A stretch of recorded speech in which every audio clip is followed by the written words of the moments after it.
It's late afternoon on another Saturday. It's 4 o'clock. Just had a bunch of stuff to do today, so to get out some of my tension and restlessness, I thought I'd just jump in the Jeep and come out and go climb a mountain or something. So that's what I'm doing now, heading up into the National Forest. There's still a fire ban in effect. No campfires, no shooting. Last night I put together and built a new 300 blackout, which is cool because I was looking to build a very light version of it. I built a 14.5 inch 5.56 not too long ago, very lightweight, maneuverable, and I really like it. So I wanted to do the same for a 300 blackout. They're all kind of stout, the ones that I've built before. And then you run a suppressor on it full time, so that adds even more weight. So I went with a super lightweight build, but I can't shoot it.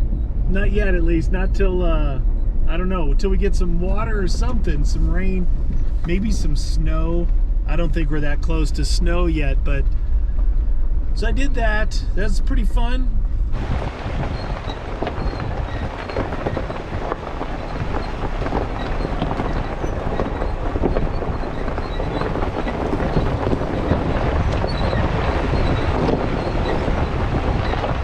Right, you guys, so really the ducks just flew back over. They were back for a minute. What I really wanted to talk about today was something I wanted to share and pass on with you guys. Was there's this thing, and I call it playing the long game, right? There's a way of thinking for today, thinking for tomorrow, maybe thinking I can't wait for that video game to come out a month from now. If I can just save up money, I can't, that's the short-term thinking. Playing the long game is long-term thinking, right? And there's some things I think in life that it's hard when you're young. It's hard when you're young to think about this. But if you have a work ethic, if you've got the ability that maybe you're just like mental fortitude, intestinal fortitude. No one is going to tell you what you can and can't do. No one is going to stop you. And if you have that mentality, it means you could work any job, even a crappy, low-paying job, right? If you think that no one can stop you, so I'm going to get only the highest-paying, best job ever, then you've already lost. You've already lost. You got to be willing to do whatever it takes if you have that mentality. And if you do, well, sky's the limit. And so if you can do that from a early on, a young age, that's playing the long game, saying, you know what? I may not be able to afford a house now, but maybe 15 years from now I will be. And I'll be able to buy it and not be house poor, still be able to do the things I like to do. That's playing the long game. All the stuff that's been going on with the stuff this year, there's fear of the unknown. There's people not working. There's people losing money. There's stimulus checks going to some people. Not me. But there's other people who've been playing the long game for a long time. And they're in a position when things like this happen that they can choose, they can call their shots, right? Let me give you a couple examples. Number one, I went to the Dodge dealership a couple weeks ago to ask about something with the Jeep. And when I was there, I asked my sales guy that I always deal with, I'm like, hey man, how's it going? How's it been going for you guys? He's like, gangbusters. We're selling like hotcakes. Can't keep some trucks in stock, right? I'm like, what?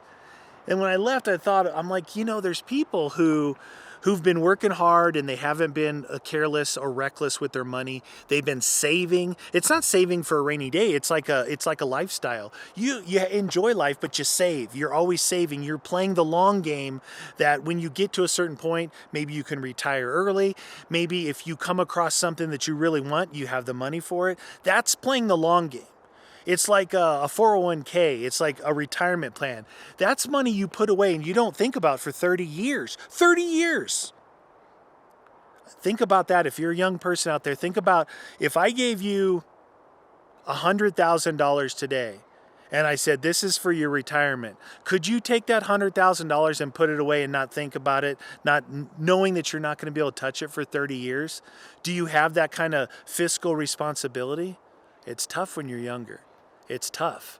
And you're like, no way, 100 grand, I can buy the world with that. Because at a young age, that is a ton of money. Even at an old age, it's a ton of money.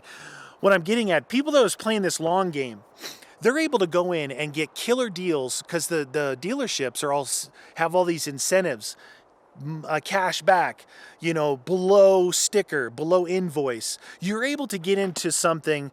You're able to get the best deal possible right now because they need to move cars. And they know that most people are really hurting and they have the fear of the unknown. People aren't working. But the people who've played the long game, and they're always playing the long game, they're like, hey, I've been wanting a truck for a long time. I'm going to go get one at like $5,000 less than I could a couple months ago. The way I'm looking at it right now, what's working for me is the fear factor. Everyone is going and buying guns. Even a lot of first-time gun buyers, right? And everyone's buying up all the ammo. Now, the ammo is one thing. I'm not gonna be offloading any of my ammo. My ammo is for me because when I go to the desert and shoot, I shoot a lot. Someone may go shoot to the range and shoot like 2 boxes. Maybe they shoot 100 bullets. Maybe. When I go out to the desert, I'll shoot 500 bullets easily. 500 rounds, depending on the gun it is. 500 is about average. And that's a lot. So in 2 outings, I shoot a case. What does that mean? I've always have a case or 2 on hand. But with people buying guns, everyone's selling out of guns. Now, my gun shop is not. He's really good. He's got inventory. He's got all this stuff. But I've been collecting guns all my life. I've been playing the long game of collecting firearms because I enjoy it. But over the years, I've collected a lot that were like kind of duplicates, kind of like 2, 3, 4, 5 of the same basic thing. Like, how many 16-inch ARs do you need? How many 10.5-inch pistol ARs do you need? Do you need to have a Tavor? You see what I'm getting at? It's like, okay, if you classify this is a 5.56 semi-automatic. How many of those do you need? So what I'm getting at is, because everybody's looking for them and everybody is running out of guns, I'm like, hey, this is a good time for me to take some of those guns that I don't need, that I haven't shot in 10 years, take them in, and I'm going to get more money for them now because let's say there's an AR that sells for $700. Well, right now that same AR is probably selling for $1,200. Which means if I take a $700 AR in that I might get $400 for, now I'm probably going to get $700. Do you see what I'm getting at? Because all the prices have gone up, so is the trade-in values. Because I'm talking about to a gun store, like a dealer, because they can turn around and sell them. Before, if they take guns in, they're like, well, I don't know if I'll be able to move this because people buy new. But I've already taken in. I took in my KSG, my shotgun that I've never shot. I've taken in my Shockwave. You guys have seen that, but I didn't really like it. I took those in. I took in my SIG X-Carry because I've got all these new SIG pistols that I'm using. The M18 completely replaced that for me. I took that in. They've all have already sold. He's already moved them. So he's like, you got any other? So I took in some more stuff. But what I'm doing is I'm not doing it to get the money. I'm doing it to get store credit. Maybe there's a gun that was like, no way I would spend $3,000 on that gun. It's incredible. It's awesome, but no way. No way would I do that. Well, if you trade enough guns and you get enough store credit, maybe it's like, hey, I've traded in 3 things that I would never use again. I haven't used in years. Now I can actually get yourself something nice, and it's not out of pocket. It's money I spent 10 years ago. It's money I spent 15 years ago, you see? So in my book, it's like free because I played the long game on it. I invested in it. It was no payments, no nothing. Am I making sense? I don't know. I might not be making sense. But if you think about that and think long term with things, when something comes up, another good example would be, and this is, how would you ever know to do this? But let's just say we would go to Costco.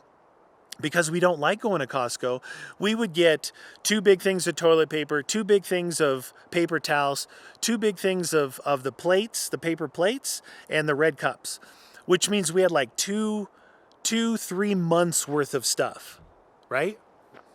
And we wouldn't have to go back for 2 or 3 months. Well, when this toilet paper fiasco hit, because we had a routine, I'm like, why is everybody freaking out about toilet paper? I got 2 big things in there. Well, most people don't have that. But you see what I mean? Sometimes if you have a mentality, you can get lucky with things. Like I got lucky with that. But if you can be like fiscally, if you can be responsible with your money, it's hard. Believe me, I do the same stuff. This is one thing right here. I went nuts with the Jeep years ago, but guess what? In 2 months, this bad boy is paid for. No more payments. 2 more months, no more payments. It's paid off, right? It's paid off. Everything on it. Free and clear. So you're like, oh, you got too many vehicles. How do you have so much money? No payments, paid off. The Hippo is the only thing I have real payments on is the Ram, and that's because it's the only vehicle that's new. It's the nicest vehicle we have, and it's the only one that's reliable that you could take long trips on. Everything else is paid for because I made good deals.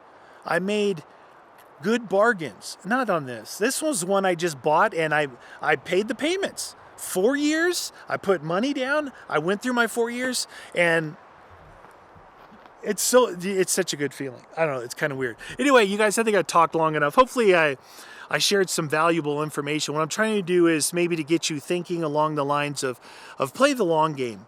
You can play the short game too. You can still do all that other stuff, but if you have this long game, it's always working in the background.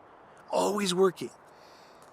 And as long as all your little quick, short ideas and kind of spur of the moment things don't ever interfere with that long game, do you, but have that thing running in the background. I'm telling you, when things pop up like this that we could never imagine are going to happen, you're going to have the chance to do like those people are buying vehicles that getting killer prices, like me being able to take some old stuff that I never ever would use again and get something that I never thought I could afford, right?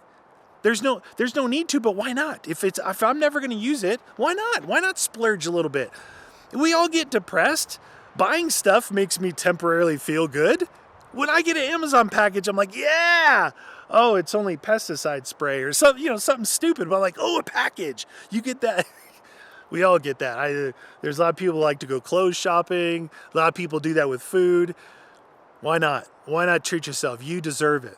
Treat yourself, but play that long game in the background, and you're going to find when you least expect it, you're going to be like, wow, I am set up. I'm good to go, even though everything's falling apart. It's a good thing. Anyway, you guys, thanks for hanging out. See you guys next video.